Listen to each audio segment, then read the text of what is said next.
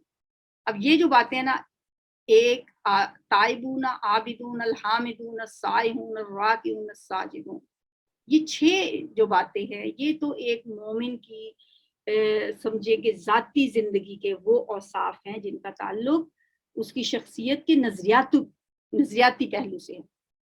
سب تقریباً یہ عبادات ہیں. پھر آگے جو باتیں بتائی جا رہی ہیں، 3 باتیں ایسی ہیں جو انسان کی عملی جد و جہد سے تعلق رکھتی ہیں. وہ کیا ہے؟ آمرون بالمعروف، نیکی کا حکم دینے والے، والناہون عن المنکر، اور برائی سے روکنے والے ہیں. نیکی کا حکم دینا تو چلیں ایک حد تک انسان کر ہی لیتا ہے یہ کام. یہ جو دوسرا کام ہے نا، والناہون عن المنکر، یہ بڑا مشکل کام ہے، کیونکہ یہ کوئی سننے کے لیے تیار نہیں ہے، کوئی نہیں چاہتا کہ ہمیں روکے. لہٰذا یہ کرنا، نبی صلی اللہ علیہ وسلم نے فرمایا کہ جب تم برائی کو دیکھو تو اس کو روک دو، ہاتھ سے روک دو. اگر یہ نہیں کر سکتے تو زبان سے روکو، یہ بھی نہیں کر سکتے کم از کم دل میں ضرور برا جانو، اور یہ ایمان کا کمزور ترین درجہ ہے. تو برائی سے روکنا جو ہے، یہ 3 درجے ہیں. اس سے اللہ تعالیٰ ہمیں توفیق عطا فرمائے کہ ہم ان تینوں درجوں میں کسی نہ کسی حد تک اپنا رول پلے کرتے رہیں. والحافظون لحدود اللہ، اور اللہ کی حدود کی حفاظت کرنے والے ہیں. یعنی مومن جو ہوتا ہے نا وہ قول و عمل میں اسلام کی تعلیمات کا ایک ایسا عمدہ نمونہ ہوتا ہے کہ اس میں یہ ساری باتیں پائی جاتی ہیں اور وہ ان چیزوں سے بچتا ہے جن سے اللہ نے اسے روک دیا ہے، اور اللہ کی حدوں کو پامال نہیں کرتا بلکہ اللہ کی حدوں کی حفاظت کرتا ہے۔ تو ایسے ہی مومن کے لیے اللہ نے خوشخبری دی ہے۔ قرآن میں کہا ہے نا آمنوا وعملوا الصالحات، بار بار آیا ہے، تو اعمال صالح جو ہیں ان کی تفصیل یہاں پہ بتا دی گئی ہے، اور یہ بتا دیا گیا ہے فبشر المؤمنین، ایسے مومنوں کو خوشخبری سنا دیجیے۔ ما کان للنبی، نہیں ہے مناسب نبی کے لیے، والذین آمنوا، اور ان لوگوں کے لیے جو ایمان لائے، ان یستغفروا، یہ کہ وہ بخشش طلب کریں، للمشرکین، مشرکین کے لیے، ولو کانوا، اور اگرچہ وہ ہوں، اولی قربا، قرابت والے ہی، من بعد، اس کے بعد، ما تبینہ، جو واضح ہو گیا، لہم، ان کے لیے، انہم اصحاب الجحیم، کہ بے شک وہ دوزخ والے ہیں۔ یہ وہ آیت ہے جس کی بنا پہ جب ہم کسی بھی غیر مسلم کی کوئی فوت ہو جاتا ہے تو ہمارے دوست احباب میں بھی بعض اوقات مسلمان غیر مسلم ہوتے ہیں، تو پھر ہم ان کے لیے دعائیں مغفرت نہیں کرتے، تو اکثر پھر بعض اوقات لوگ کہہ رہے ہیں کہ یہ کیا اسلام میں اتنی تنگی ہے کہ آپ ان کے لیے دعائیں مغفرت نہیں کر سکتے۔ تو بات یہ ہے کہ اللہ نے قرآن میں فرما دیا، یہ والی جو آیت ہے اس کی تفسیر تو صحیح بخاری میں ہے کہ جب نبی صلی اللہ علیہ وسلم کے چچا حضرت ابو طالب کا آخری وقت آیا تو آپ صلی اللہ علیہ وسلم ان کے پاس گئے، ان کے پاس ابو جہل بھی اور بھی کچھ بیٹھے ہوئے تھے کافر، تو آپ نے فرمایا چچا جان لا الہ الا اللہ پڑھ، تاکہ میں اللہ کے سامنے آپ کے لیے حجت پیش کر سکوں، ایک دفعہ کہہ دیں لا الہ الا اللہ، میرے کان میں کہہ دیں۔ لیکن ابو جہل برابر حضرت ابو طالب سے کہتا رہا کہ اے ابو طالب، کیا عبد المطلب کے مذہب سے پھر جاؤ گے؟ مرتے وقت یہ کیا کرنے لگے ہو؟ بس نبی صلی اللہ علیہ وسلم اس کو اپنی طرف بلاتے رہے اور ابو جہل دوسری طرف، یہاں تک کہ ان کا انتقال اسی حال میں ہو گیا۔ نبی صلی اللہ علیہ وسلم نے فرمایا جب تک اللہ کی طرف سے مجھے روک نہیں دیا جائے گا میں آپ کے لیے استغفار کرتا رہوں گا۔ اس پر یہ آیت نازل ہوئی، اور اسی آیت میں مشرکین کے لیے مغفرت کی دعا کرنے سے روک دیا گیا۔ قرآن میں ایک اور جگہ پہ بھی آتا ہے نا، جیسے کہ نبی صلی اللہ علیہ وسلم کی دل سے بڑی خواہش تھی کہ آپ کے چچا جو ہیں وہ اسلام قبول کر لیں، تو سورہ قصص میں اللہ نے فرمایا انک لا تہدی من احببت، آپ ہدایت تو آپ کے ہاتھ میں ہے ہی نہیں، جس کو آپ پسند کریں کہ میں اس کو چاہوں ہدایت مل جائے، ہدایت تو اسے ملے گی جسے اللہ چاہتا ہے۔ تو ایک دفعہ پہ نبی صلی اللہ علیہ وسلم نے جو یہ کہا تھا نا اپنی قوم کے لیے دعا مانگی تھی، اللہم اغفر لقومی فإنہم لا یعلمون، اے اللہ میری قوم کو مغفرت ان کی کر دے، یہ جانتے نہیں، وہ اس میں نہیں آتی بات، وہ اس لیے کہ وہ زندہ لوگوں کے لیے تھی۔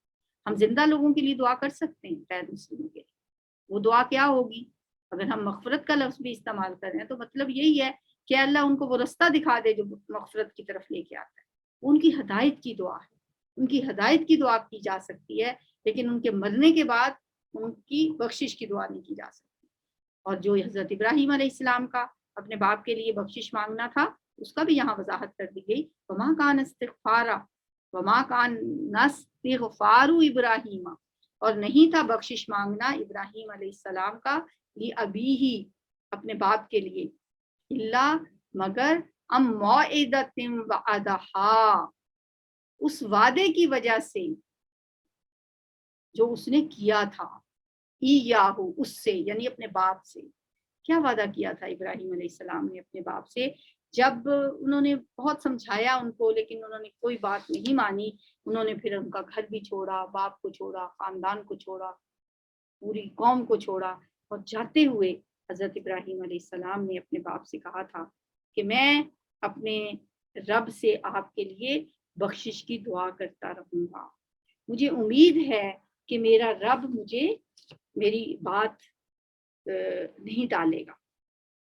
یہ جو حضرت ابراہیم علیہ السلام نے وعدہ کر لیا تھا اپنے باپ سے، یہاں اس کا ذکر ہے کہ ابراہیم علیہ السلام کہ والد نے جب آپ کو گھر سے نکالا تھا ایکچولی، اور انہوں نے وہ گھر چھوڑا تھا، چھوڑتے ہوئے انہوں نے دعا کا وعدہ کیا تھا. سورہ مریم میں بھی آتا ہے نا، ایک یہی الفاظ آتے ہیں، سأستغفر لک ربی، میں تیرے لیے اپنے رب سے بخشش مانگتا رہوں گا، انہ کان بی حفیہ، میرا رب مجھ پہ بڑا مہربان ہے. لیکن جب اللہ تعالیٰ نے منع کر دیا آپ کو، فلما تبین لہ انہ عدو للہ، جب واضح ہو گیا کہ وہ اللہ کا دشمن ہے، تبرأ منہ، تو وہ ان سے لا تعلق ہو گئے، وہ ان سے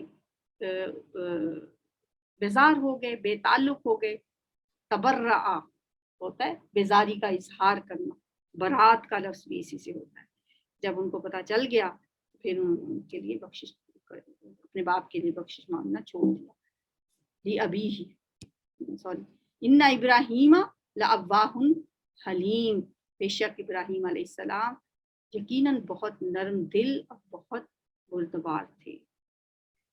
وما کان اللہ لیضل قوما بعد اذ ہداہم، اور نہیں ہے اللہ تعالیٰ کہ وہ گمراہ کر دے اس کے بعد، قومن کسی قوم کو، بعد اس کے بعد اذ ہداہم جب اس نے ان کو ہدایت دے دی، حتی یبین لہم یہاں تک کہ وہ واضح کر دے ان کے لیے، ما یتقون کہ انہیں کس چیز سے بچنا ہے. اب یہ جو آیت ہے نا، اس کا مطلب یہ ہے کہ ان لوگوں کے لیے یہ معافی کا اعلان ہے جو اس حکم کے نازل ہونے سے پہلے، جب ابھی یہ مشرکین کے لیے بخشش کی دعا کرنے سے جو روکا نہیں گیا تھا نا، اس سے پہلے جب کچھ لوگ اپنے مشرک والدین یا رشتہ داروں کے لیے دعا کرتے رہے تھے، یہ اب ان کے لیے معافی کا اعلان، کیونکہ جب اللہ نے یہ آیت نازل فرمائی تو پھر بعض صحابہ کو جنہوں نے ایسا کیا تھا، ان کو تو یہ فکر پڑ گئی، یہ اندیشہ ہو گیا کہ ایسا کر کے انہوں نے بھی تو گمراہی کا کام کیا ہے نا. تو اللہ نے فرمایا کہ اللہ جب تک بچنے والے کاموں کی وضاحت نہیں فرما دیتا، اس وقت تک اس پہ کوئی مواخذہ نہیں فرماتا، نہ اسے گمراہی قرار دیتا. البتہ جو ان کاموں سے نہیں بچتا، جن سے روکا جا چکا ہو، تو پھر اللہ تعالیٰ اسے گمراہ کر دیتا ہے. اس لیے جن لوگوں نے اس حکم سے پہلے اپنے فوت شدہ ماں باپ کے لیے دعائیں کی ہیں، ان کا مواخذہ نہیں ہوگا، کیونکہ انہیں اس مسئلے کا اس وقت تک علم نہیں تھا. پھر دیکھ لیں اس کا ترجمہ، وما کان اللہ لیضل قوما بعد اذ ہداہم، اور نہیں ہے اللہ کہ وہ گمراہ کرے کسی قوم کو اس کے بعد جبکہ وہ ہدایت دے چکا ہو انہیں. بعد اذ ہداہم حتی یبین لہم، یہاں تک کہ وہ واضح کر دے ان کے لیے، ما یتقون وہ کچھ جس سے وہ بچیں. ان اللہ بکل شیء علیم، بے شک اللہ تعالیٰ ہر چیز کو جاننے والا ہے. ان اللہ لہو ملک السماوات، بے شک اللہ ہی کے لیے ہے بادشاہت آسمانوں کی، والارض اور زمین کی، یحیی وہ زندہ کرتا ہے، ویمیت اور وہ مارتا ہے، وما لکم من دون اللہ اور نہیں ہے تمہارے لیے، من دون اللہ اللہ کے سوا، من ولی کوئی دوست، ولا نصیر اور نہ کوئی مددگار. تلاوت سنتے ہیں. إن الله اشترى من المؤمنين أنفسهم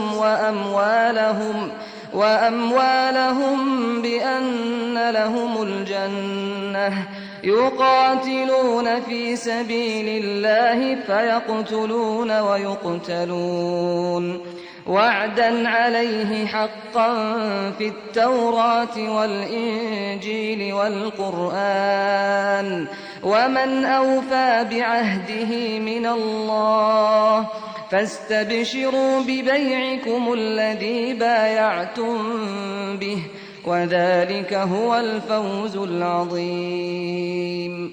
التائبون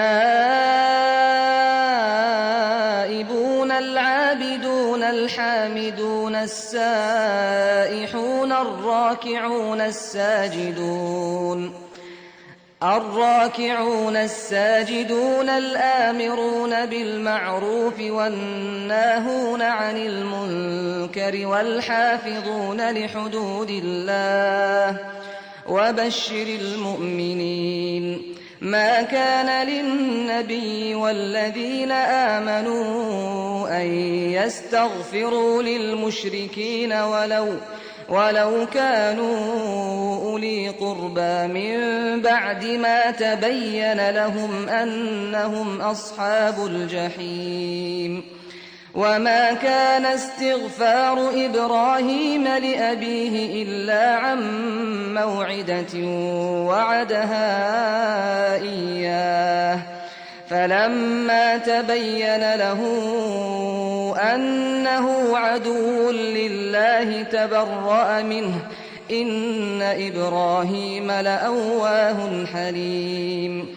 وما كان الله ليضل قوما بعد إذ هداهم حتى يبين لهم ما يتقون إن الله بكل شيء عليم. إن الله له ملك السماوات والأرض يحيي ويميت وما لكم من دون الله من ولي ولا نصير.